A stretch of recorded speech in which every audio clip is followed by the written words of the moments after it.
Hi, guys, and welcome back to Being Becca Live. Happy Tuesday.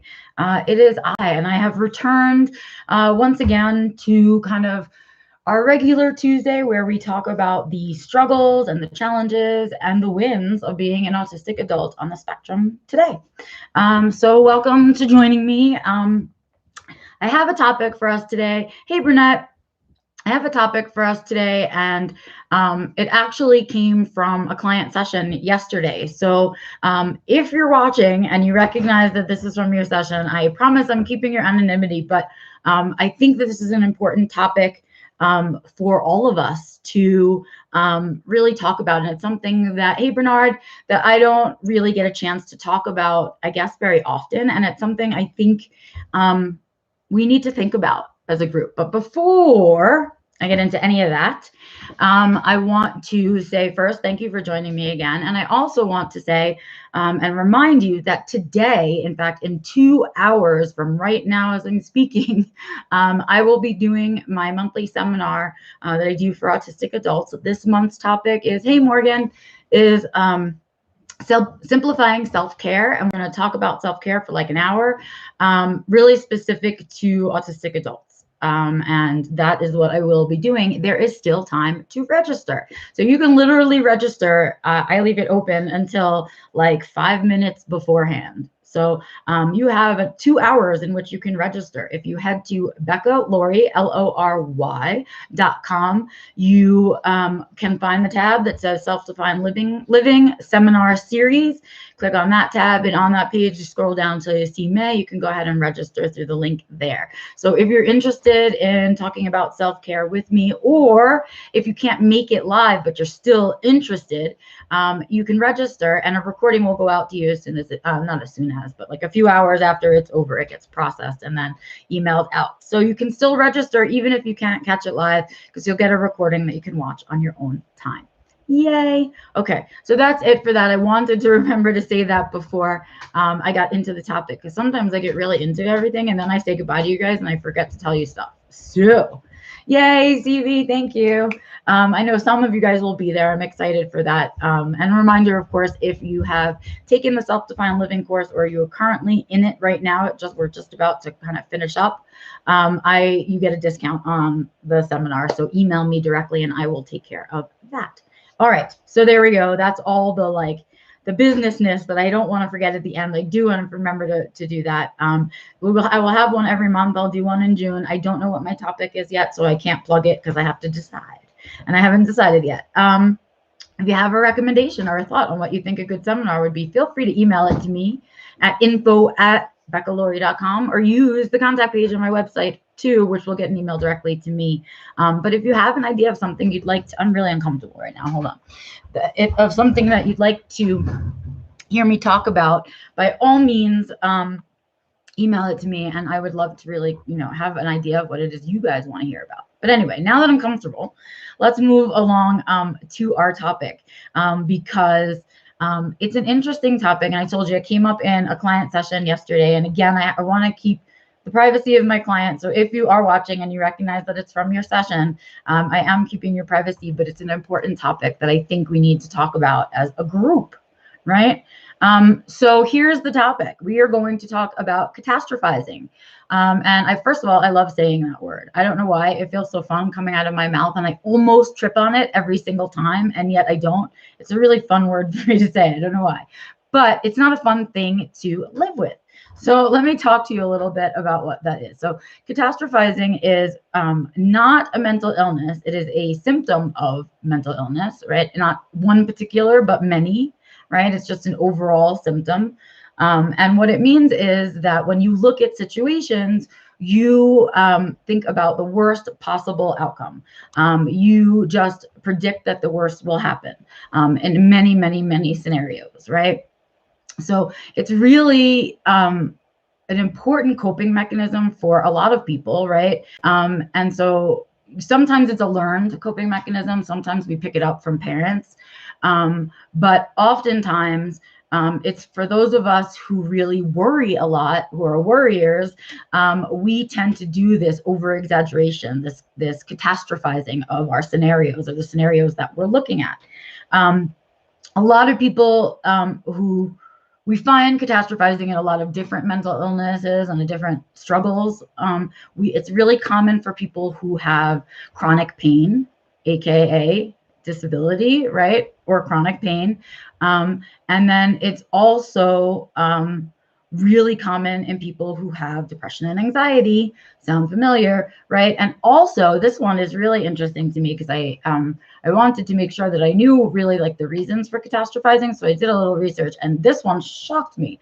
But people who are often fatigued, so people that are tired often, also catastrophize. So it seems to be some kind of coping mechanism that the brain is using to protect us from wasting energy on scenarios we think will go bad, I think, right? That's sort of the way I'm unpacking it in my head. And I also think it is a protective it's a protective coping mechanism in the way that it prepares your brain and you for the worst. So as long as the worst doesn't happen, you are ready, right? And that's kind of the like why it seems to work for people, right? If you are sort of always thinking about the worst, when the worst doesn't happen, it goes well and you're not disappointed and all of those things. So it's sort of also that has that protective effect to it. And so that's what catastrophizing is and why we use it. And I want to talk, hey, Nancy, and I want to talk about sort of an example of it. So it's something that is really common, particularly, I think, with those of us with autism that are dealing with our anxiety and depression on top of the autism, right? And then part of that equation is also the trauma, right? So we have that nice little kind of package. And when you are feeling like the world is out to get you, a really good way to protect yourself is just to assume the worst, which is essentially what catastrophizing is. But what it sounds like is this, ready? I failed that test yesterday. I'm never going to pass the test, right? I got lost yesterday. I will never get directions right. I cried yesterday during the movie, so, you know, I'm still feeling really depressed and I will always be depressed, right? So do you hear the all or neverness of it, right? The just the exaggeration to the point of very black and white of it. You see that? So it's very easy for the autistic brain to fall into catastrophizing because we just go, oh, everything's either good or bad, wrong or right, all of those things. That's the natural state of our brain and the way that we think about things. So when we look at something, it's always a case of, is it good or bad? And it protects us to assume that whatever we're stepping into is bad, right? It psychologically protects us to do that because we've had so much history with things going badly and so little experience with things going well, right? And so the catastrophizing plays that role. The problem with it is it's an unrealistic way of looking at a scenario. And it can get you into trouble. It can add to your depression. It can really just exaggerate any symptomologies that you're having. So it can definitely be a problem. It also sort of keeps us from enjoying things. It keeps us from enjoying the stuff that we're doing, right? And because of that, I think we need to think about it. I think we need to learn about what it is about our brains that is doing this black and white thing and how it is that it affects us. So when we go into this realm of catastrophizing, what we do is we start to create a depression, right? We start to think how things will never go right. And then that colors all of our decision making. And as you know, I'm a really big fan of making informed decisions and that we should be in our best possible state of mind when we're making decisions, especially big ones. So catastrophizing can get in the way of really good decision making when it becomes a habit for us. So what I want to do is talk about there's a skill set in DBT that worked for me when needing to control my own catastrophizing, when I needed to understand catastrophizing. And it's really simple. Maybe it'll work for you. Maybe there's some other component of this skill set that will work for you. So you can always Google, sorry, you can fix yourself. There you go. You can always Google Catastrophizing and Autism, and you can always Google all of these things, like and tips and tricks and whatnot that you can do for that. But this is the one that worked for me, so I really wanted to share it with you guys. So here we go. DBT teaches you a skill that is where I don't remember what it's called exactly, but it talks about the gray area, and there's a particular sentence when they talk about it that just clicked for me. And you have probably heard me say it a whole bunch when I talk on live stream, right? You can have a bad day and not have a bad life. I feel like I've said that a whole bunch of times, but that's sort of the way that I, kick my loop, right? About my whole thing. Right? So I need to kick the loop that this is what I'm doing, and I'm sort of exaggerating the scenario. And the way that I do that is to say that sentence to myself. Wait, I can have a bad day and not be having a bad life. And that's something that my autistic brain really struggles with. Right? When I'm having a bad day, my brain likes to tell me everything sucks. It's all bad. It's always going to be that way, right? That's the natural state that my brain wants to go to. And that's a result of years and years and years of needing that coping mechanism to protect myself. And now that I don't need it, I have to consciously choose to stop doing it, right? So when I catch myself and I need to get out of that loop, because it will magnify my depression in no time, right? So the thing that I have to do is say that thing to myself, right? I can be having a bad meeting, and that doesn't make my whole day bad. I could be having a bad meal, and that doesn't make every meal bad. I can be having a bad week, and that doesn't make my whole month bad, right? One thing that is going incorrect does not mean that everything is going down the pot, right? And I think that's common for us because we put so much of ourselves into the things that we do, right? And so if that one thing goes bad, we imagine that everything that we touch is going to go bad. And that's not the case. That's just not the case. And when we also process pretty poorly when things go badly, that we've sort of put a lot of our intent into. And that's, most people process it with disappointment and anger and sadness and all of the things that we process it with, but we add to it this piece of negative self-talk that is really dangerous. And so the way we sort of have adapted to that, or many of us have adapted to that, is this catastrophizing, because it fits right into the way that our brains naturally work. It goes right into what our natural way of being is. And so it's so easy for us to start to do that as a protective measure and then create a habit, right? And that's our thinking pattern now. And what we need to do is correct those thinking patterns, right? Because if we can understand that concept of bad day doesn't mean bad life, right? We can place it on many scenarios. And one failed test doesn't mean every test will be a failed test. It doesn't mean, it doesn't work that way. Our brains like to tell us that, again, to protect ourselves. So that's sort of this place that catastrophizing sits in. And I feel like it can be really something that sinks us really fast. It can really color our mood for the rest of our day. It can do that thing to us. And that's what I hate. When you give in to the catastrophic thinking, when you allow it to live in your brain, we are susceptible to believing it's true, that it has truth behind it. And what we need to do is realize that is our brain's way of coping, but it is not a truth. Right? It's just not a truth. It's a lie that our brain tells us. And our brain does that to us a lot, right? When we think about it, right? Especially when you think about fight or flight, right? There was a time we needed that for our own safety. There was a time that we needed it to protect ourselves from actual real live danger that was dangerous to our human body, right? And now it is really important for us in more of a mental, psychological setting, right? Where the fight or flight comes on for people in terms of protecting their mental state and protecting their wellness, right? Because we don't have saber-toothed tigers attacking us around every corner anymore, right? But it still serves a purpose.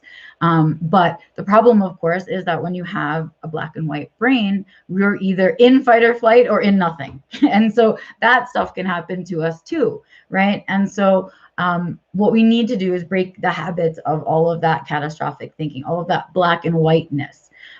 It would be phenomenal if things really were that black and white, right? If things were clearly right and wrong, things were clearly good and bad, but that is not the case.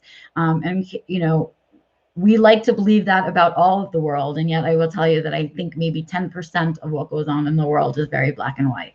I think everything else is gray area. And as autistics, we need to be responsible for teaching ourselves how to navigate those gray areas.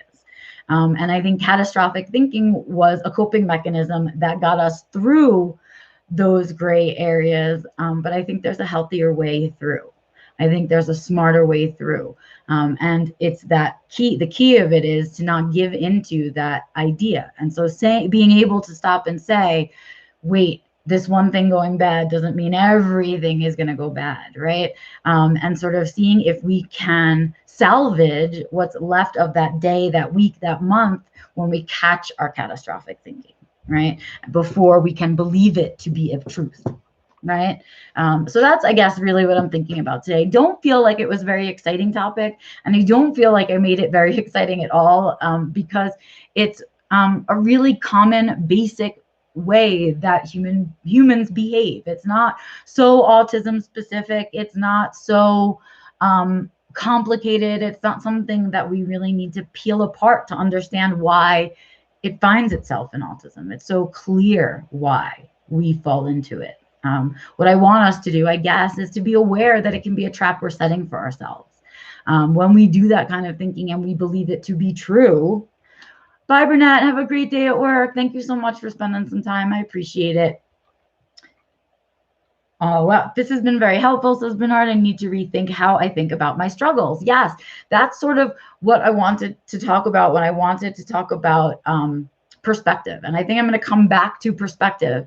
But when I wanted to talk about perspective today, I thought, well, I can't talk about it without talking about catastrophic thinking. So I want to talk about that. So I did, right? Now we sort of understand. And I think next week, I want to talk about perspective taking, because it's exactly this. It's this idea that now that I know what catastrophic thinking is, do I do that? When do I do that? Right? And how is it playing a part in this bigger picture of perspective?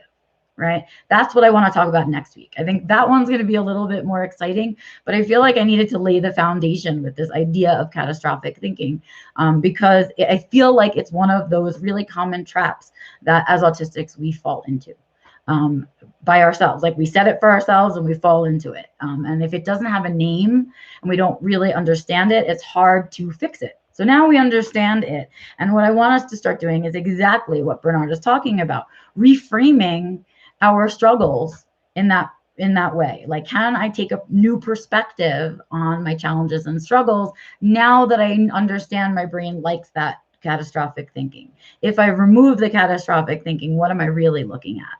Right? And that's what I want you guys to think about for the next week until next Tuesday. Because next Tuesday, I really do want to talk about reframing and perspective taking in terms of this stuff. But I'm glad we talked about this today, because it's such a common thinking pattern that most people don't even notice they're doing it. And so I want us to be aware of it and how easy it is for our brains to do it. So that's that. That's catastrophic thinking. Next week, we'll get on to the reframing and perspective taking, which I think will be more interesting. It's more of the active nature to it and what to do about the catastrophic thinking, and less of this descriptor of what it is.